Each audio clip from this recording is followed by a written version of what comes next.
find the equation of line which passes through the point 1 2 3 and is parallel to the plane x minus y plus 2z equal to 5 and 3x plus y plus z equal to 6। तो यहाँ हमें एक line का equation find करना है, एक straight line का equation find करना है और इक्वेशन लाइन एक पॉइंट से पास हो रही है, वो पॉइंट बताया गया है। साथ ही साथ दो प्लेन का इक्वेशन दिया गया है, दोनों प्लेन से जो लाइन है, रिक्वायर्ड लाइन है, वो पैरेलल है। तो शुरू करते हैं। तो हमारे पास एक फॉर्मूला होता है x minus alpha upon A, Y minus beta upon B, Z minus gamma upon C. ये उस लाइन का इक्वेशन है जो अल्फ़ा बीटा गामा से पास होती है और लाइन के direction ratio a b c है।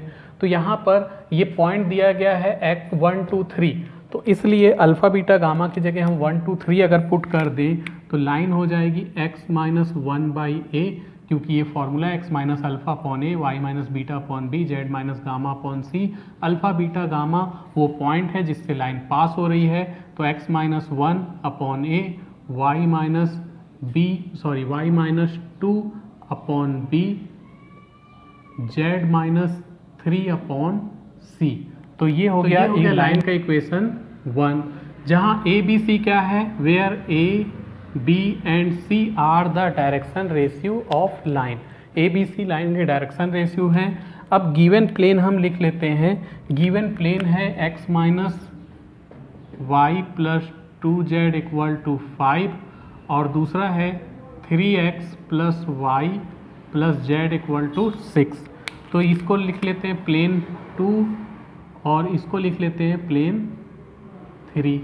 तो प्लेन 2 और 3 के पैरेलल है लाइन 1, तो यहाँ हम लिखेंगे बिकॉज प्लेन 2 ये है और लाइन 1 पैरेलल है, तो प्लेन 2 के जो डायरेक्शन रेशियो है, प्लेन 2 के नॉर्मल के डायरेक्शन रेशियो 1 माइनस 1 2 और इस लाइन के जो डायरेक्शन रेशियो है ए बी सी है। तो प्लेन और लाइन के पैरेलल होने की कंडीशन होती है a1 a2 plus b1 b2 plus c1 c2 equal to 0।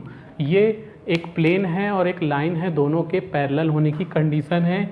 a1 b1 c1 line के डायरेक्शन रेशियो है, a2 b2 c2 प्लेन के डायरेक्शन रेशियो है। तो यहाँ पर जब इनकी वैल्यू रखी जाएगी तो a के जगह तो a ही रहने वाला है, a2 के जगह 1 ले लेंगे क्योंकि प्लेन 2 के जो नॉर्मल के डायरेक्शन रेशियो है 1 माइनस 1 2 है, तो 1 फिर b का इंटू माइनस 1 से प्लस c का इंटू 2 से इक्वल टू 0। तो ये हो जाएगा a minus b plus 2c equal to 0। ये हो गया इक्वेशन नंबर 4। ठीक, वैसे ही प्लेन थर्ड जो है वो प्लेन थर्ड है वो लाइन 1 के पैरेलल है, तो यहाँ भी सेम यही कंडीशन लेंगे। तो a into 3 plus b into 1 plus c into 1 equal to 0। तो 3a plus b plus c equal to 0। ये हो गया इक्वेशन नंबर 5। हम इक्वेशन 4 और 5 को सॉल्व करेंगे। तो solving equation 4 and 5, solve equation 4 and 5। तो इक्वेशन 4 और 5 को क्रॉस मल्टीप्लिकेशन मेथड से सॉल्व कर देते हैं। तो यहाँ पर ये ले लेते हैं a, यहाँ b, यहाँ c, a upon minus b upon minus c upon minus. तो यहाँ वैल्यू रखेंगे, यहाँ b का मल्टीपल होता है, b का मल्टीपल है माइनस 1 1 माइनस 1 1, c का मल्टीपल 2 है, यहाँ 1 है, तो 2 1। फिर a का मल्टीपल यहाँ 1 है, यहाँ 3 है, 1 3। फिर b का मल्टीपल माइनस 1 1 जो कि पहले भी लिखे थे 1।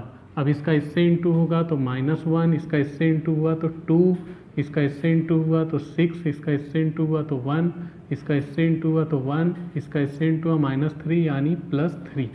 तो a by minus 3, b by 5, c by 4 equal में k मान लो, इक्वल में k मान लिए तो a इक्वल टू हो जाएगा माइनस 3k, b इक्वल हो जाएगा 5k, एंड c इक्वल हो जाएगा c equal to 4k।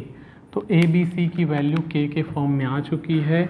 In value को हम इक्वेशन 1 में पुट कर देंगे तो रिक्वायर्ड लाइन का इक्वेशन मिल जाएगा। तो पुट दिस वैल्यू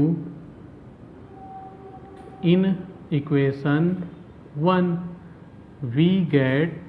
तो इक्वेशन 1 में इन वैल्यू को रखें तो इक्वेशन 1 है x माइनस 1 बाई ए। तो x माइनस 1 बाई ए के जगह -3k, y minus 2 by B के जगह 5k और z माइनस 3 बाई 4k। सभी में अपॉन में 4k है, सबके 4k को डिवाइड कर देंगे, हटा सकते हैं क्योंकि ये इक्वल में है। तो ये हो जाएगा x minus 1 by -3, y minus 2 by 5 और z minus 3 by 4 which is required equation of line.